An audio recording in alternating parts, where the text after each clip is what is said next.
부흥은 한 사람에게도 임한다라는 제목으로 오늘 하나님 말씀을 전하겠습니다. 오늘 설교의 제목을 좀 엄밀하게 따지면 사실 잘 맞는 말은 아니죠. 부흥이라고 하는 것은 동시적으로 많은 사람에게 성령의 세례가 부어지는 사건이기 때문에 정확하게 말해서 한 사람에게만 성령의 세례가 부어진다면 그것을 부흥이라고 부르기는 어려운 게 맞죠. 성경에서 부흥을 아주 선명하게 보여주는 가장 대표적인 사건을 꼽으라면 어떤 사건이 생각이 나세요? 오순절 성령 강림 사건이죠. 예수님이 승천하신 후에 120여 명의 제자들이 함께 모였습니다. 이들이 왜 모여 있었을까요? 예수님이 이들에게 한 가지 분부한 내용이 있었는데요. 자, 사도행전 1장 4절과 5절 말씀을 우리 같이 한번 읽어보겠습니다. 시작. 사도와 함께 모이사 그들에게 분부하여 이르시되 예루살렘을 떠나지 말고 내게서 들은 나 아버지께서 약속하신 것을 기다리라. 요한은 물로 세례를 베풀었으나 너희는 몇 날이 못되어 성령으로 세례를 받으리라 하셨느니라. 아멘. 자, 예수님께서 제자들에게 어디를 떠나지 말라고 하셨나요? 예루살렘을 떠나지 말고 아버지께서 약속하신 것을 기다리라고 분부하셨어요. 자, 그럼 그 약속하신 것이 뭘까요? 5절에 나와 있는 말씀 보면 성령으로 세례를 받는 것. 성령의 세례를 하나님 아버지께 약속을 받았으니 성령의 세례를 받을 때까지 예루살렘에 함께 모여 기도하라는 겁니다. 자, 성경은 예수님을 가리켜 우리에게 성령으로 세례를 베푸시는 분이라고 소개해요. 제자들은 예수님의 말씀대로 성령의 세례를 기다리며 오로지 기도에 힘을 씁니다. 자, 사도행전 1장 14절 하반절 말씀을 함께 읽겠습니다. 마음을 같이하여 오로지 기도에 힘쓰더라. 아멘. 마음을 같이하여 오로지 기도에 힘썼습니다. 기도의 제목은 딱 하나였어요. 기도의 제목은 분명합니다. 막연한 기도의 제목이 아니었어요. 기도 제목이 뭐라고요? 성령의 세례를 구하며 기도한 거예요. 이들이 성령의 세례를 구하며 함께 모여 기도한 지 열흘이 되었을 때 제자들에게 동시적으로 성령이 임합니다. 그것이 바로 오순절 성령 강림이죠. 사도행전 2장 1절부터 4절까지의 말씀을 우리 함께 다 같이 한 목소리로 읽겠습니다. 시작. 오순절 날이 이미 이르매 그들이 다 같이 한 곳에 모였더니 호련히 하늘로부터 급하고 강한 바람 같은 소리가 있어 그들이 앉은 온 집에 가득하며 마치 불의 혀처럼 갈라지는 것들이 그들에게 보여 각 사람 위에 하나씩 임하여 있더니 그들이 다 성령의 충만함을 받고 성령이 말하게 하심을 따라 다른 언어들로 말하기를 시작하니라. 아멘. 여러분, 이것이 바로 부흥이죠. 이들 각자가 경험한 것은 성령의 세례인데 이 성령의 세례를 많은 사람들이 동시에 경험하는 것을 가리켜 우리는 부흥이라고 부르는 겁니다. 어떤 사람들은 오순절 성령 강림 사건이 단회적이고 유일한 것이고 그래서 반복할 수 없는 사건이라고 생각하기도 해요. 그러나 성경과 교회 역사를 보면 전혀 그렇지가 않다는 것을 알 수 있습니다. 오순절 성령 강림 사건과 유사한 일들이 반복적으로 나타났음을 우리는 쉽게 발견할 수 있어요. 사도행전 10장을 보면 베드로 사도가 성령의 인도하심을 따라 이방인 백부장 고넬료라는 사람을 만나는 장면이 기록되어 있습니다. 베드로가 고넬료와 그들과 함께한 무리들에게 예수 그리스도의 복음을 전하자마자 놀라운 일이 일어나요. 사도행전 10장 44절 말씀을 우리 함께 읽겠습니다. 시작. 베드로가 이 말을 할 때 성령이 말씀 듣는 모든 사람에게 내려오시니. 여러분, 이 구절을 보면 성령이 말씀 듣는 모든 사람에게 내려오셨다라고 기록을 해요. 고넬료는 자신의 친척과 가까운 친구들을 자기의 집으로 다 초대했습니다. 그리고 베드로를 기다리고 있었어요. 자, 그런데 중요한 건요, 이 자리에 지금 모여 있는 사람들이 예수 그리스도를 모르는 사람들이라는 거예요. 신자들이 아니었습니다. 불신자들이 다 모여서 베드로를 만났고 베드로를 통해서 처음으로 복음을 전해 들은 거예요. 그런데 지금 어떤 일이 일어났어요? 그 복음을 들었을 때 이들 모두에게 무엇이 부어졌어요? 성령이 부어졌어요. 여러분, 이들에게서는 지금 예수님을 믿고 하나님의 자녀가 되는 거듭남과 성령의 세례가 부어지는 이 두 가지가 동시에 일어난 겁니다. 자, 사도행전 10장 45절에서 46절 말씀을 같이 읽어보겠습니다. 시작. 베드로와 함께 온 할례 받은 신자들이 이방인들에게도 성령 부어 주심으로 말미암아 놀라니 이는 방언을 말하며 하나님 높임을 들음이로라. 여러분, 우리가 올해 초에 성령 세례와 부흥에 관해 전해드린 여러 편의 설교들을 기억하실지 모르겠습니다. 그 설교의 내용을 조금 더듬어 볼까요? 예수 그리스도를 믿어 하나님의 자녀가 되는 것을 우리는 거듭남이라고 합니다. 이것을 다른 한자어로 중생이라고 말하죠. 중생은 다시 태어나는 거듭남이에요. 여러분, 중생은 우리 안에서 누가 하시는 일일까요? 그것은 우리 안에 계신 성령님의 사역입니다. 성령님이 우리 안에 계셔서 우리에게 믿음을 주시고 예수를 그리스도라고 고백할 수 있게 도와주세요. 성령님이 우리 안에 계시지 않다면 우리는 그런 믿음을 가질 수도 없고 그런 고백을 할 수도 없습니다. 그렇기 때문에 우리가 예수 그리스도를 믿어 하나님의 자녀가 되고 우리가 예수를 구주로 고백하는 우리 모든 신자들 안에는 이미 누가 계시다는 것을 알 수 있나요? 성령님이 함께 계심을 우리는 알 수 있어요. 여러분, 성령님이 우리와 함께 하신다. 이것을 교리적인 용어로 성령의 내주라고 부르죠. 자, 그러나 이때 우리 안에 내주에 계시는 성령님을 우리는 경험적으로 알기는 어려워요.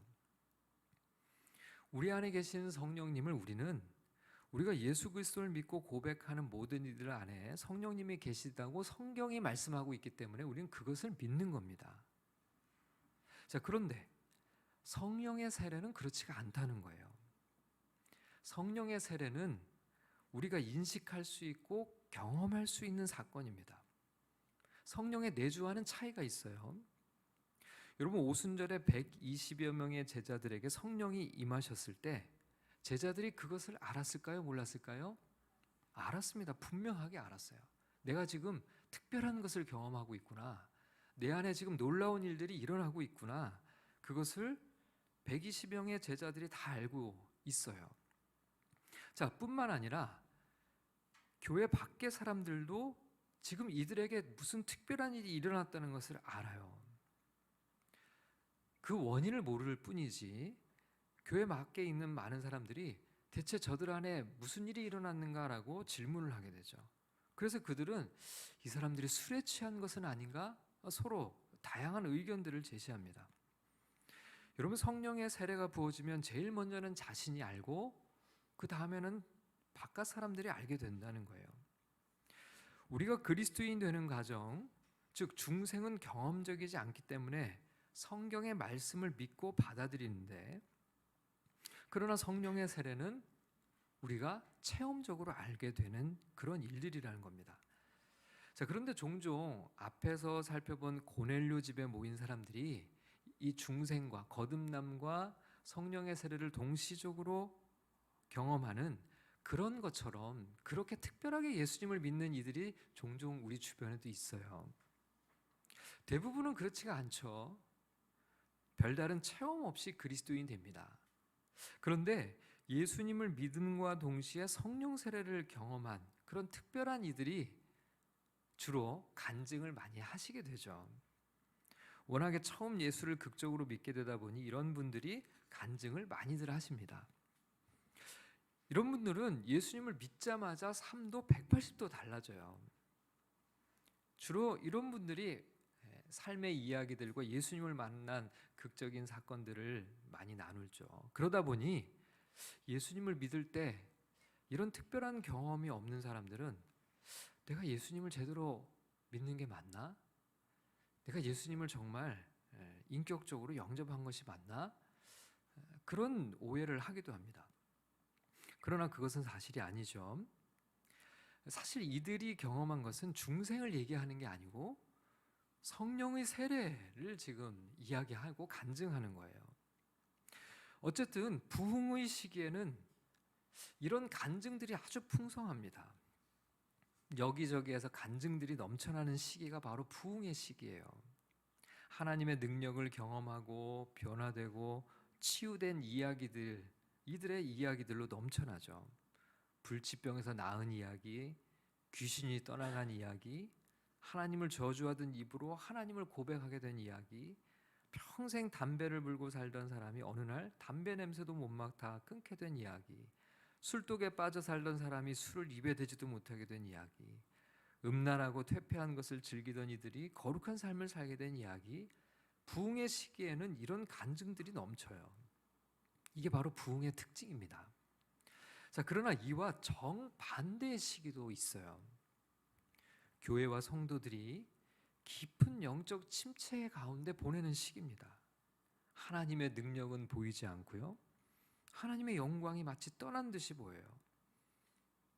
영적으로 매우 메마른 듯 느껴지고 간증이 사라지고 신앙생활은 무미건조하기 짝이 없어요.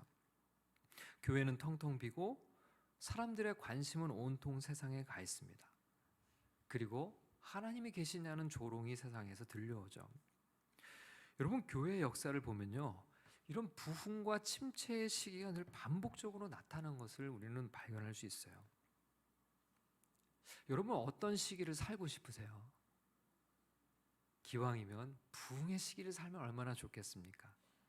근데 여러분, 부흥의 시기를 사느냐 침체의 시기를 사느냐를 우리가 선택할 수는 없죠. 그리고 그것을 우리가 결정할 수도 없어요. 또 우리의 노력으로 부흥을 일으키고 만들 수도 없습니다. 부흥의 시대를 산다면 더 풍성한 은혜를 쉽게 누릴 수 있지만 반대로 침체의 시대를 만난다면 은혜를 누리기가 쉽지 않은 것은 부인할 수 없는 사실이에요.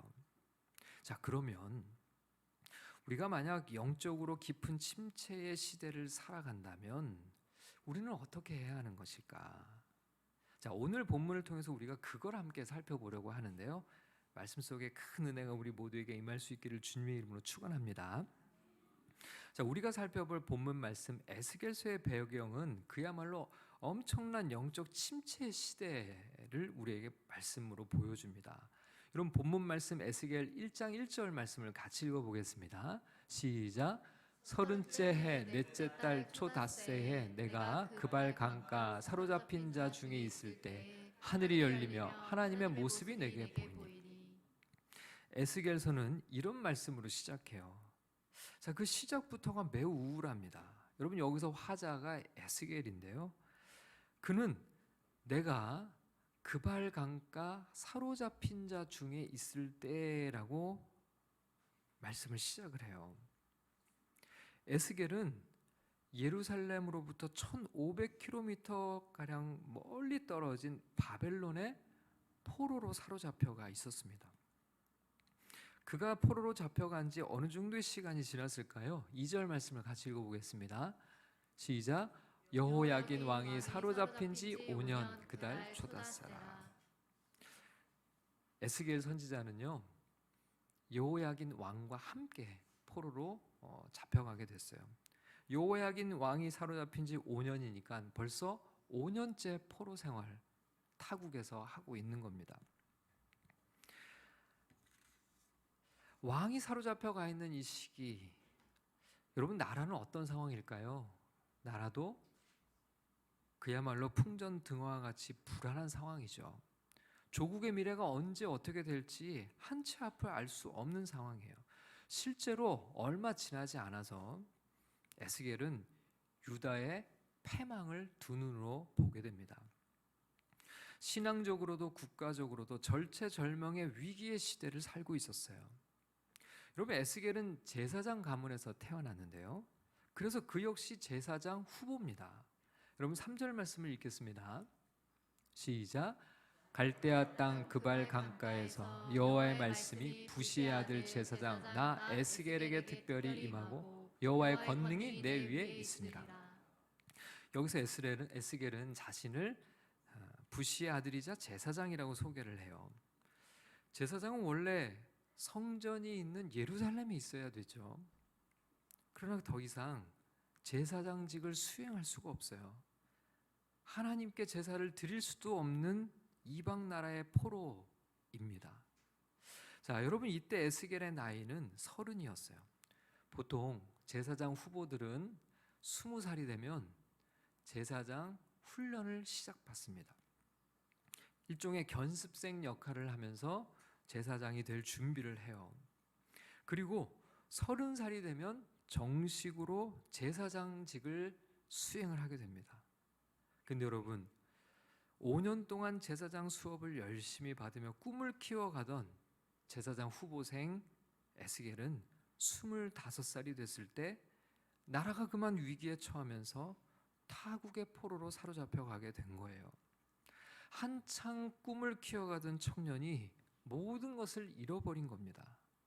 조국의 미래마저 위태하기 짝이 없어요.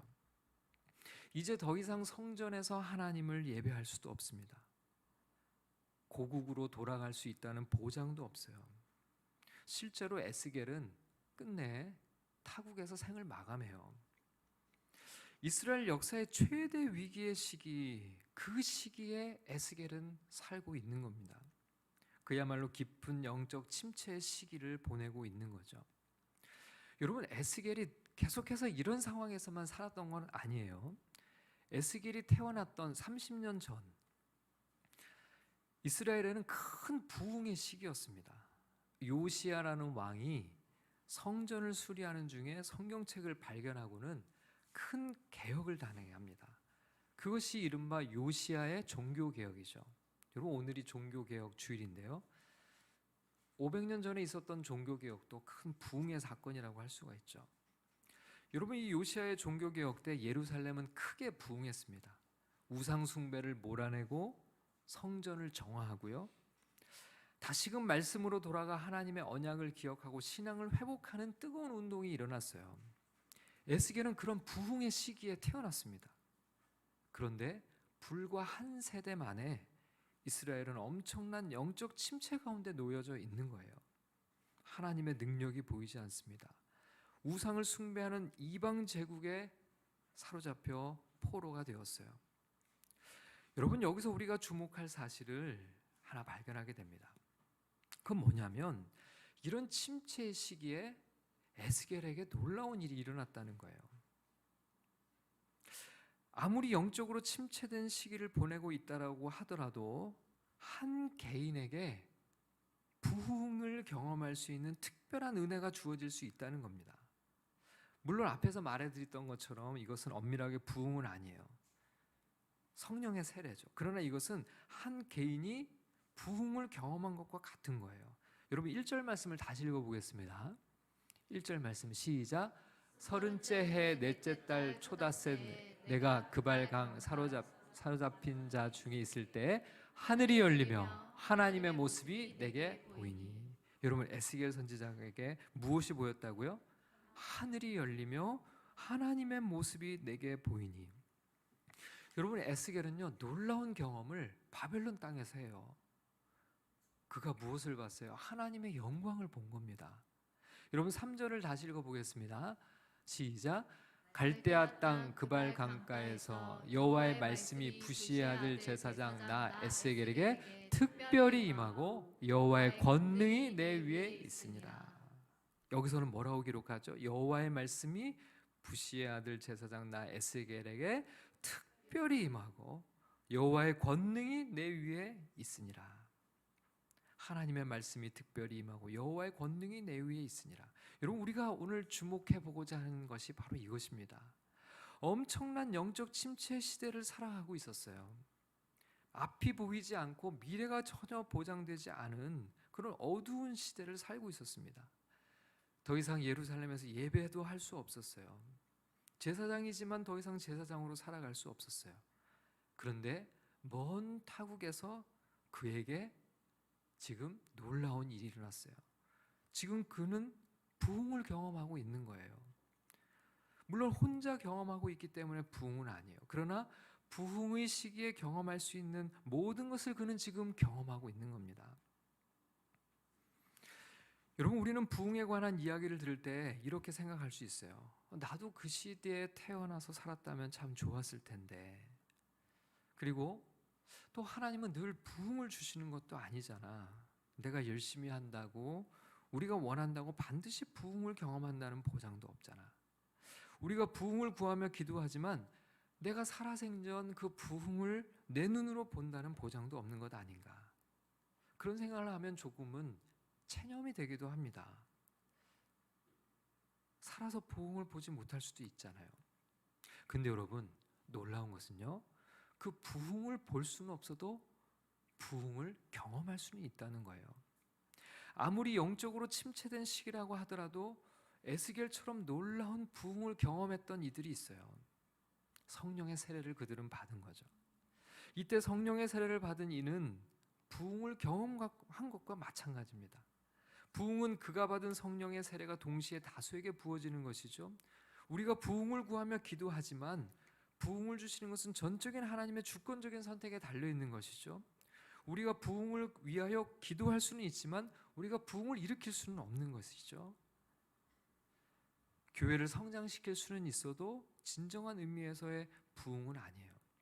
부흥은 오직 성령의 역사이고 하나님이 주시는 주권적인 선물입니다. 그렇기 때문에 우리가 부흥을 위해 기도하더라도 얼마든지 우리 시대에 부흥이 일어나지 않을 수 있다는 것도 우리는 반드시 기억을 해야죠. 그러나 부흥이 일어나지 않았다고 해서 그 부흥의 때에 경험하는 것을 우리가 전혀 경험할 수 없는 것은 아니라는 점을 오늘 꼭 말씀을 드리고 싶습니다. 지금 에스겔은 엄청난 영적 침체 속에 살고 있었지만 그는 지금 홀로 부흥을 경험하고 있어요. 우상 숭배로 가득 찬 이방 나라의 포로로 사로잡혀가 있습니다. 제사장직을 수행해야 할 시기에 성전에서 너무 멀리 떨어져 있어요. 조국은 언제 망할지 모를 풍전등화와 같은 상황입니다. 그런데 이때 에스겔에게 부흥이 임한 거예요. 하늘이 열리고 하나님의 영광이 나타난 것을 봅니다. 하나님의 말씀이 특별히 부어지고 여호와의 권능이 그 위에 임해요. 여러분, 교회가 침체 가운데 있고 시대가 아무리 암울하다고 하더라도 하나님의 부흥을 경험하는 이들이 있다는 거예요. 성령의 세례를 맛보는 이들이 있다는 거예요. 여기에 우리가 부흥을 위하여 포기하지 않고 기도해야 할 이유가 있는 것이죠. 성령의 세례를 약속하시고 부어주시는 우리 주님이십니다. 예수님은 성령으로 세례를 베푸시는 분이세요. 부흥과는 별개로 주님은 언제든지 우리에게 성령의 세례를 베풀어 주십니다. 아무리 영적으로 침체된 시대를 살아가고 있다고 하더라도 성령의 세례를 우리는 받을 수 있어요. 여기 있는 어느 누구라도 하나님의 놀라운 은혜를 받을 수 있다는 거예요. 여러분, 사도 바울은 오순절 성령 강림 부흥이 일어났을 때 예수님을 믿지 않았어요. 그렇기 때문에 그는 그 부흥을 맛보지 못했습니다. 부흥을 경험할 수 없었어요. 그런데 그도 홀로 부흥을 경험해요. 주님께서 그에게 특별한 은혜를 부어주셔서 많은 역적인 체험들을 하게 하시는데요. 고린도후서 12장 1절에서 4절 말씀을 같이 한번 읽어보겠습니다. 시작. 무익하나마 내가 부득불 자랑하노니 주의 환상과 계시를 말하리라. 내가 그리스도 안에 있는 한 사람을 아노니 그는 14년 전에 셋째 하늘에 이끌려간 자라. 그가 몸 안에 있었는지 몸 밖에 있었는지 나는 모르거니와 하나님은 아시느니라. 내가 이런 사람을 아노니 그가 몸 안에 있었는지 몸 밖에 있었는지 나는 모르거니와 하나님은 아시느니라. 그가 낙원으로 이끌려가서 말로 표현할 수 없는 말을 들었으니 사람이 가히 이르지 못할 말이로다. 바울은요, 마치 다른 사람처럼 이야기를 하고 있지만 사실은 자신이 겪은 놀라운 경험을 간증하고 있어요. 그는 정말 하나님의 나라를 미리 몸소 체험하는 특별한 경험을 했다는 거예요. 여러분, 분명하게 오순절 부흥의 현장에 바울은 없었어요. 그러나 그 역시 오순절 부흥을 경험했던 이들과 똑같은 부흥의 경험을 간직하고 있어요. 여러분, 우리가 부흥을 위해 간절히 기도해야 할 이유가 바로 여기 있습니다. 하나님이 언제 어떻게 우리에게 부흥을 허락해 주실지 아무도 몰라요. 우리 세대 안에 부흥을 못 볼 수도 있어요. 그러나 간절하게 부흥을 구하며 기도하는 사람은 부흥을 맛볼 수 있다는 겁니다. 부흥을 경험할 수 있다는 거예요. 하나님의 놀라운 능력과 영광을 볼 수 있어요. 그리고 그를 통해 하나님의 능력이 나타나고 주님의 영광이 드러나는 거죠. 여러분, 에스겔은 부흥의 시대에 유년 시절을 보냈어요. 그러나 그가 성장했을 때 부흥은 온데간데 없이 사라져버렸습니다. 불과 한 세대 만에 영적 분위기가 완전히 변해졌어요. 그러나 여러분, 에스겔은요, 자신이 어린 시절 봤던 그 부흥을 다시 하나님께서 조국에 부흥을 허락해 주시기를 기도했을 겁니다. 물론 끝내 이스라엘에 임한 부흥은 그가 보지 못했어요. 그러나 그에게 하나님의 능력이 임했고 그는 하나님의 영광을 받습니다. 종필도 목사님이 젊은 시절 분주하게 사역하던 어느 날 깊은 영적 고갈을 느꼈습니다. 이대로는 더 이상 사역을 감당할 수 없겠다는 위기의식이 찾아들었어요. 그래서 무작정 기도하기 위해 산으로 올라갔습니다. 금식하며 사생결단을 하고 하나님께 기도했어요. 목숨을 걸고 하나님께 매달렸습니다. 무엇을 위해서요? 하나님께 은혜를 간절히 구한 거죠. 그렇게 결사적으로 기도하던 어느 날 밤에 성령의 불이 임했어요.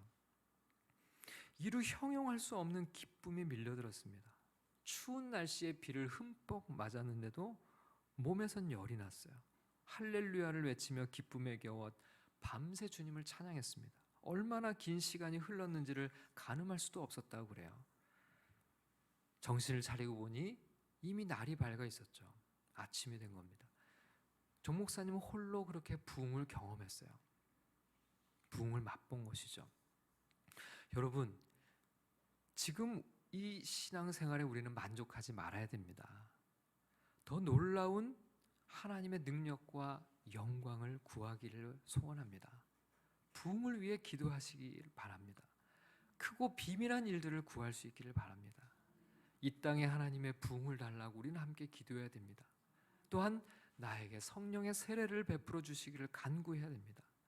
성령의 불로 우리에게 임하셔서 땅끝까지 예수의 증인으로 살 수 있기를 우리 함께 기도합시다. 그렇게 기도하는 이들에게 하나님은 반드시 응답해 주실 줄 믿습니다.